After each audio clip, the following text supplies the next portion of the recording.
Before 1789, a monarch ruled France, and the people in France were divided into three estates, or levels of society. The French Revolution, in plain English.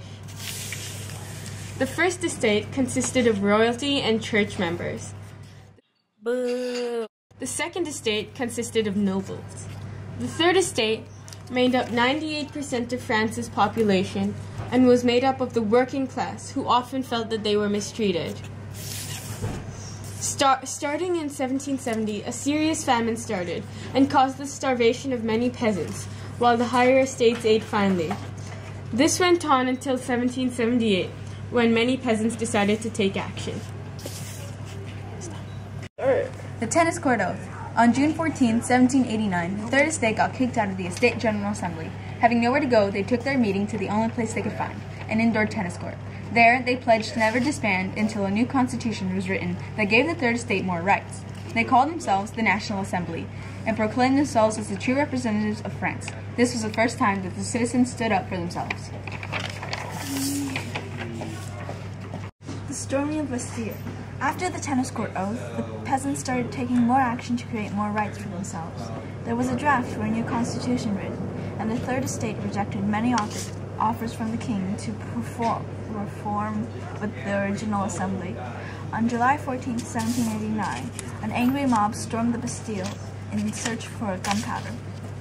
Both prison guards and peasants were killed in the violent storming. This is regarded as the beginning of the French Revolution, as it was the first time the Third Estate took arms against the monarchy. The March to Versailles. On October 5, 1789, the women of Paris became furious with their situation. They marched to the palace in Versailles, where the king and queen were living, and stormed through the palace. The women forced the royal family to accompany them back to Paris, after having the king sign an agreement to give them bread. On the march back, the woman had put a soldier's head on a pike and was carrying it at the front of the procession. This was the last time that the king and queen were ever in their palace in Versailles. First use of the guillotine. On April 15, 1792, the guillotine, a new method of execution, was introduced. The first use sparked the first time that this killing machine would ever be used over the next few years. Unfortunately, it didn't work too well at the time.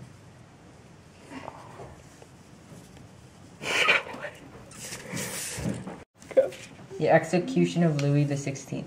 On January 21, 1793, the king was tried and found guilty of treason when plans of his escape out of the country were found. He was sentenced to death by guillotine by Robespierre, a man bent on eliminating anyone who spoke out against the French Revolution. The death of Robespierre and the end of the Reign of Terror. Robespierre had become corrupt with power and had begun killing off anyone who spoke against the revolution in the name of public safety. Between September of 1793 and the July of 1794, over 40,000 people were executed or murdered, starting with the Queen Marie Antoinette. In July 1794, the people of France decided that they had had enough of being scared of Robespierre, and on July 28, 1794, he was executed, and so concluded the Reign of Terror. This, along with the American Revolution, marked the beginning of democracy. The French Revolution, in plain English.